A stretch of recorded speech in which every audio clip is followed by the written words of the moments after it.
আজকে যে বিষয়ে গুরুত্বপূর্ণ আলোচনা হবে, আলোচ্য বিষয় যে আমলে জান্নাতে ঘর পাওয়া যায়। বলেন তো কি বললাম? যে আমলে জান্নাতে ঘর পাওয়া যায়। আমরা মুসলিম হিসাবে এটা বিশ্বাস করি, আল্লাহ সুবহানাহু ওয়া তাআলা আমাদেরকে দুনিয়াতে প্রেরণ করেছেন একটাই উদ্দেশ্য, যে তার ইবাদত আর তার বিনিময়ে আল্লাহ সুবহানাহু ওয়া তাআলার সন্তুষ্টির মাধ্যমেই জান্নাত যেতে চাই আমরা, বা জান্নাত এটা আমাদের উদ্দেশ্য না ভাইজান? আমার খুব ভালো মনে পড়ছে যে আজ থেকে 2 বছর আগে আপনাদের এই ইয়াসিন আলী সালাফিয়া কমপ্লেক্স এইখানেই আমি আলোচনা করে গিয়েছিলাম, এবং সেই সময়তে এটাও খুব ভালোভাবে মনে পড়ছে, এই বিল্ডিং একটাও ছিল না, এই ঘরগুলো একটাও ছিল না। ছিল? কথা বলেন। একটাও বিল্ডিং ছিল না, একটাও ঘর ছিল না। এটাও খুব ভালো মনে পড়ছে। শেখ পাশে বসা আছে এবং উনিও বসে আছেন, আপনাদের সামনে দেখতে পাচ্ছেন। সেই সময়তে আমিও একটা কোদাল মেরে গিয়েছিলাম এখানে। শেখ মুজাফফর বিন মোহসেন হাফেজাহুল্লাহ সেই সময় আমাকে বলেছিলেন যে তুমি আজকে এখানে একটা কোদালের কোপ মেরে গেলে, এখানে তোমার এই নারীটা পুঁতে দিয়ে গেলে। মানে কথাটা অনেক ওয়েট না ভাইজান, অনেক ওজন। আলহামদুলিল্লাহ এই 2 বছরের মধ্যে আল্লাহ সুবহানাহু ওয়া তাআলা এইভাবে কবুল করে নিয়েছেন। আল্লাহ সুবহানাহু ওয়া তাআলা এইভাবে যেন কবুল করতে থাকেন, সকলে বলি আমিন। আসলে প্রতিষ্ঠানের বর্তমানে প্রেক্ষাপটে আগে যতটা অভাব ছিল, আস্তে আস্তে অভাব পূর্ণ হচ্ছে না ভাইজান? অভাব পূর্ণ হচ্ছে। অনেকগুলো প্রতিষ্ঠান বর্তমান প্রেক্ষাপটে দেখা যাচ্ছে, বড় বড় বিল্ডিং, 100, 200, 300 বিঘার উপরে জমির উপরে মাদ্রাসা, আলহামদুলিল্লাহ। তারপরে জেনে রাখবেন, বড় বড় বিল্ডিং 200, 500, 700 বিঘা জমির উপরে মাদ্রাসা হলেই সেখানে যে পড়াশোনা অনেক বেশি ভালো হবে এমনটা নয়। এমন কি? কথা বলেন। পড়াশোনার জন্য কি বিল্ডিং জরুরত, না উস্তাদের জরুরত? উস্তাদ যদি আলহামদুলিল্লাহ যথেষ্ট পরিমাণে জ্ঞান রাখে এবং ছাত্র কি চায়, কিভাবে পড়াতে হয়, যোগ্য যদি উস্তাদ থাকে, গাছতলাতেও সেই ছাত্র গড়ে উঠতে পারে কি পারে না? পারে। আলহামদুলিল্লাহ ইয়াসিন আলী সালাফিয়া মাদ্রাসা এই কমপ্লেক্সে মাত্র কয়েক বছরের মধ্যেই আজকে মানে 7 জন হাফেজ, 14 জন, মাশাআল্লাহ। এর চেয়ে বড় প্রাপ্তি আর কি আছে বলেন তো?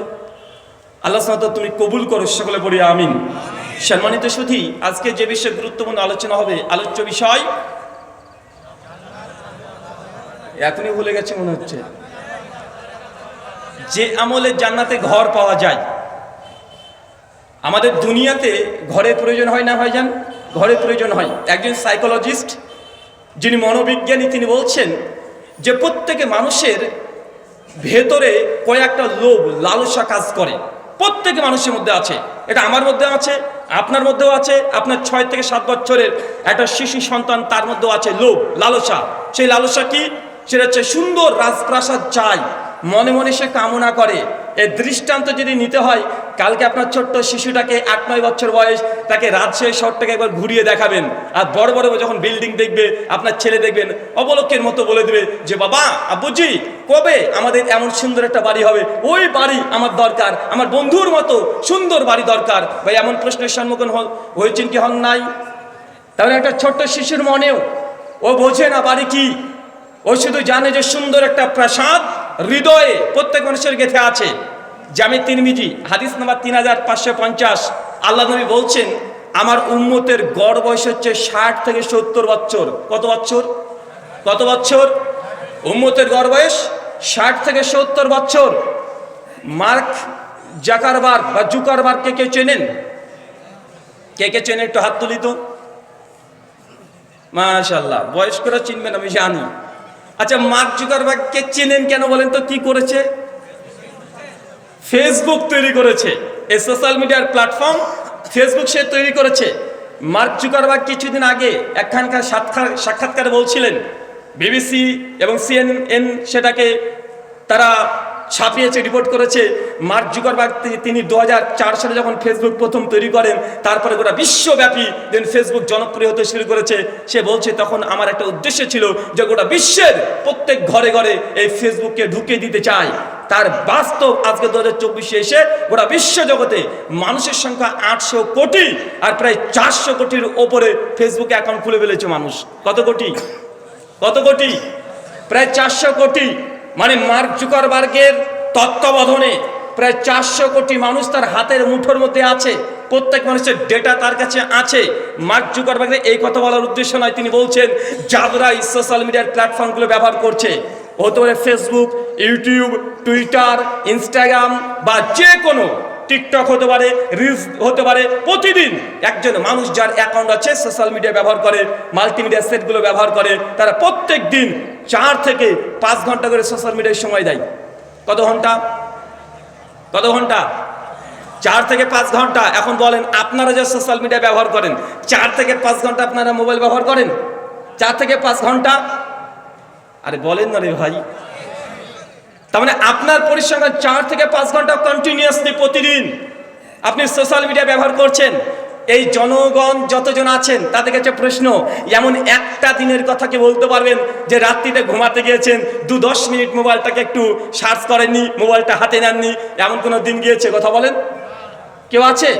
এমন কোন সন্তান আছে আপনাদের মধ্যে যে আপনার সন্তান 1.5, 2, 2.5 বছর বয়স, তাকে খাওয়াচ্ছেন মোবাইলবিহীন? কেউ আছেন এখানে? আছেন কেউ? থাকলে একজন হাত তোলেন তো, 500 টাকা দেবো। এই ভুল করে বলে ফেলেছি। হ্যাঁ,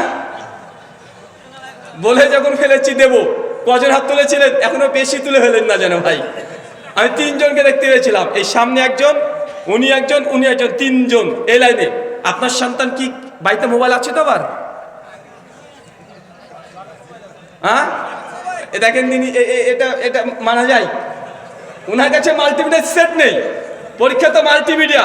মার্ক জুকারবার্গ বলছে যাদের কাছে সোশ্যাল মিডিয়া আছে অথচ সে 4 থেকে 5 ঘন্টা সময় ব্যয় করে না, এমন কোনো মানুষ বর্তমান প্রেক্ষাপটে পাওয়া খুব মুশকিল। আর প্রত্যেক দিন 4 ঘন্টা সময় ব্যয় করে, চাচা আপনি পাবেন না, কারণ পরীক্ষার প্রশ্ন ওই ধরনের আসে নাই। দেখতে যদিও এক, হনুমান আর মানুষ হনুমান নয়। দেখতে যদিও বাঘ আর বেড়াল এক, কিন্তু বেড়াল আর বাঘ এক নয়। তাই চাচা আপনি কিন্তু পাবেন না। কেন বলেন তো? আচ্ছা আপনার বাড়িতে আছে তো ভাই কি মোবাইল? ফেসবুক আছে? আপনার ছেলে এই দেখে না, রিলস দেখে না? মাশাআল্লাহ। পেছনে আরেকজন আছে ভাই, বলে ফেলেছি দেবো ইনশাআল্লাহ। চলে আসেন, চলে আসেন, সামনে চলে আসেন। এই আসেন রে ভাই, দ্রুত, সময় নষ্ট করেন না, রাত্রি 11:30 বেজে গেছে। আচ্ছা 2 জন, ওই পেছনের মানুষটা এখন হাত তুলে নাই, 1 জন কনফার্ম হয়েছে। ইনশাআল্লাহ আপনি এসে নিয়ে যাবেন, এটা আমাদের পক্ষ থেকে হাদিয়া। আল্লাহ সুবহানাহু ওয়া তাআলা কবুল করে সকলে বলি আমিন।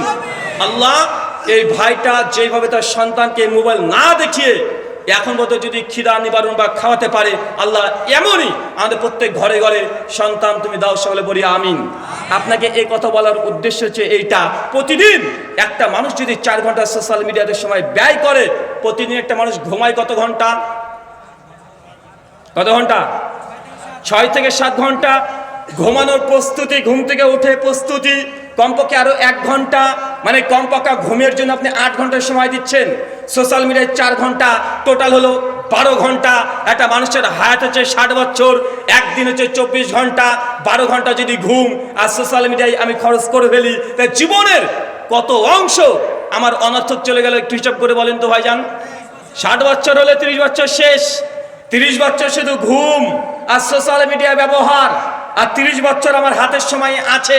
এই 30টা বছর আমরা কোন মানুষ কি কাজ করছি তার বয়সের উপরে ডিপেন্ড করে। যদি সেই 7 থেকে যদি 20-22 বছর হয়, পড়াশোনাতে নিয়ে ব্যস্ত। 20 থেকে 25 বছর হলে মেয়ের পেছনে ব্যস্ত। 25 থেকে 40 বছর হলে সংসারের পেছনে ব্যস্ত। টার্গেট একটাই, টাকা পয়সা রোজগার করতে হবে। আছে না নাই কথা বলেন? মানে গোটা জীবন আমাদের 50%, 50% সময়টাকে আমরা নষ্ট করছি ঘুম দিয়ে আর শুধুমাত্র সোশ্যাল মিডিয়া ব্যবহার করে। তার মানে বোঝা গেল জীবনে বাকি 50% আমাদের উদ্দেশ্য একটাই, যে সুন্দর এই দুনিয়াতে একটা বাড়ি নির্মাণ করব। আছে না নাই? আপনার বাড়িতে ঝড়ে ছাদ উড়ে গেছে, টিন উড়ে গেছে, আপনার স্ত্রীর স্বপ্ন দেখছেন কবে যে একটা ছাদ তৈরি করতে পারবো। পরের বছর ছাদ দিয়ে দিয়েছেন, তারপরে বছর মনে হচ্ছে কবে যে একটা বাড়িতে প্রাচীর দিয়ে দেবো। প্রাচীর দিয়েছেন, তারপরে বছরে প্লাস্টার করব, তারপরে বছরে টাচ দেবো। বা আছে না নাই? মানুষের নেশা, বাড়ির নেশা একবার যদি ধরে যায়, ও মৃত্যু পর্যন্ত বাড়ির পেছনে খরচ করতে করতে চলে যায়। অনেক মানুষ স্বপ্ন দেখে রাজপ্রাসাদ তৈরি করার, কিন্তু 60 বছর পার হয়ে যায়, কবরে চলে যায়, মনের মতো সুন্দর একটা বাড়ি নির্মাণ করতে পারে না। আছে না নাই? মানে মানুষের টার্গেট ভালো খাবো আর সুন্দর একটা রাজপ্রাসাদ তৈরি করব। আল্লাহ সুবহানাহু ওয়া তাআলা তিনিও চান বান্দা যখন জান্নাতে যাবে তার জন্য স্পেশাল একটা যেন ঘর থাকে। এই ঘরের জন্য কোরআন সুন্নাতে এমন কিছু আমলের কথা আল্লাহ নবী বলে গেছেন যে মানুষ এই আমলগুলো করলে জান্নাতে ঘর পাবে। 3 জন ব্যক্তির কথা হাদিসে পাওয়া যায়। কয়জন? কোরআন হাদিসে 3 জন ব্যক্তিগত পাওয়া যায় যাদেরকে জান্নাতে ঘর পাবে আল্লাহ আগে থেকে জানিয়ে দিয়েছেন। কয়জন ব্যক্তি কেউ বলতে পারবেন? বলেন তো কে কে? এক, আর ওমর বিন খাত্তাব। হলো তো রে ভাই। আচ্ছা, আর কে বলতে পারবেন?